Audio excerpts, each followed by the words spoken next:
कभी किसी ने सोचा है कि ऑफिस में या किसी भी फील्ड में जो सबसे टैलेंटेड इंसान होता है वो हमेशा टॉप पर क्यों नहीं पहुंच पाता?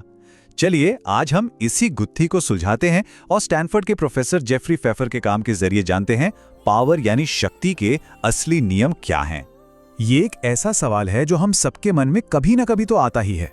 ऑफिस में, पॉलिटिक्स में या अपनी रोजमर्रा की जिंदगी में भी हम अक्सर देखते हैं कि कुछ लोग दूसरों से कहीं ज्यादा पावरफुल होते हैं, भले ही वो सबसे स्मार्ट या सबसे मेहनती ना हो। आखिर ऐसा क्यों होता है?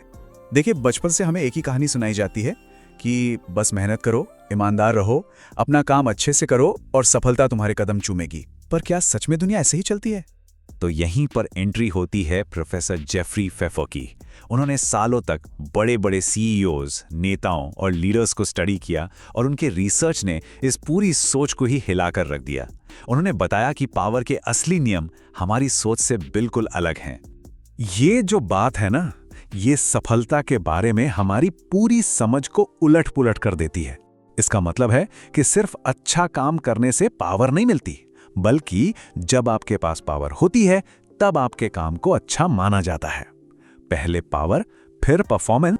तो चलिए देखते हैं कि हमें क्या सिखाया जाता है और असल में होता क्या है। हमें लगता है कि कड़ी मेहनत ही सब कुछ है, लेकिन असलियत ये है कि आपका काम लोगों को दिख रहा है या नहीं, ये ज्यादा जरूरी है।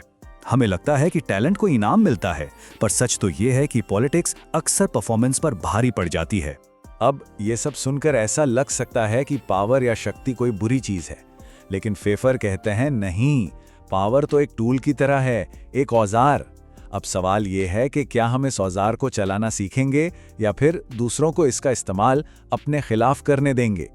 तो ठीक है, अगर ये खेल है तो इसके नियम क्या हैं? चलिए 4 सबसे जरूरी नियमों पर एक नजर डालते हैं। पहला नियम, और ये शायद सबसे मुश्किल है, हम सब चाहते हैं कि लोग हमें पसंद करें, है ना? ये तो ह्यूमन नेचर है। लेकिन फेफर कहते हैं कि अगर आपको पावरफुल बनना है तो इस इच्छा को काबू में करना होगा। ये सिर्फ कहने की बात नहीं है, ये सोच का एक बहुत बड़ा फर्क है। जब आप पसंद किए जाने की चिंता करते हैं तो आप दूसरों को खुश करने में लग जाते हैं, लेकिन जब आप सम्मान चाहते हैं तो आप अपनी शर्तों पर काम करते हैं। इसे ऐसे समझिए, ऑफिस की मीटिंग चल रही है, एक कर्मचारी है जो बहुत विनम्र है, चुपचाप बैठा है, और दूसरा है जो भले ही कम जानता हो पर अपनी बात आत्मविश्वास से रखता है। किसकी बात पर ज्यादा ध्यान दिया जाएगा? ये हम हर रोज देखते हैं। सम्मान लोकप्रियता से ज्यादा वजन रखता है। और यहीं से हम आते हैं नियम नंबर 2 पर, जो दिखता है वही बिकता है। ये कहावत यहां बिल्कुल फिट बैठती है। दुनिया आपके काम की क्वालिटी को बाद में देखती है, पहले आपके आत्मविश्वास को देखती है।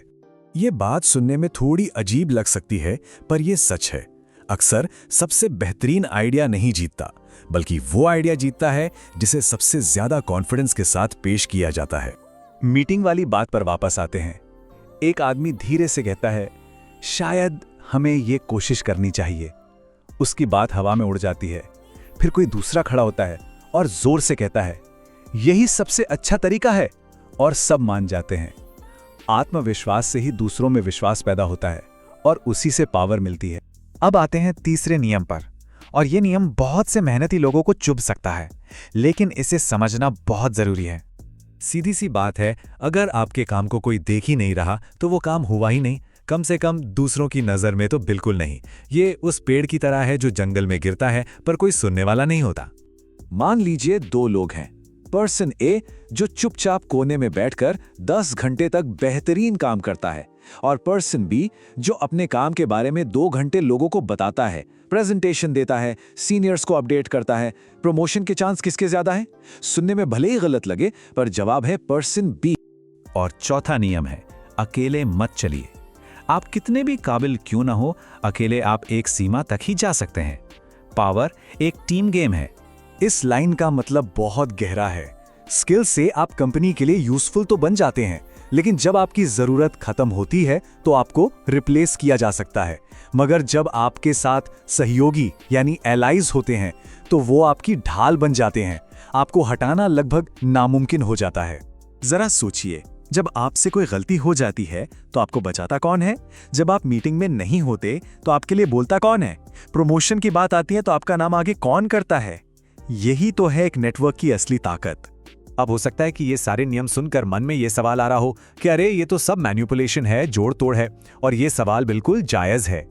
देखिए, बात बस इतनी सी है, ये नियम भी एक औजार की तरह है।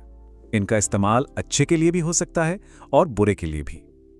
जब पावर के साथ वैल्यूज यानी सिद्धांत जुड़ जाते हैं तो वो लीडरशिप बन जाती है, और जब बिना सिद्धांतों के पावर का इस्तेमाल होता है तो वो तबाही लाती है। तो अब सवाल ये उठता है कि इन बातों को असल जिंदगी में कैसे इस्तेमाल करें। ऑफिस में, मीटिंग में अपनी बात रखिए, अपने काम को लोगों तक पहुंचाइए। करियर में समझिए कि फैसले कौन और कैसे लेता है, और अपनी जिंदगी में अपनी सीमाएं तय कीजिए और अपनी कहानी खुद लिखिए। और आखिर में इस पूरी बातचीत का सार इस एक लाइन में छिपा है, टैलेंट की वजह से लोग आपको एक बार नोटिस कर सकते हैं, लेकिन पावर ही वो चीज है जो आपको हमेशा गेम में बनाए रखती है। देखिए, दुनिया हमेशा वैसी नहीं चलती जैसा हम चाहते हैं। ये खेल है और इसके अपने नियम हैं। अब फैसला हमें करना है, या तो हम ये नियम सीखकर खेलें या फिर उन लोगों के हिसाब से चलें जो नियमों को जानते हैं। चुनाव हमारा है।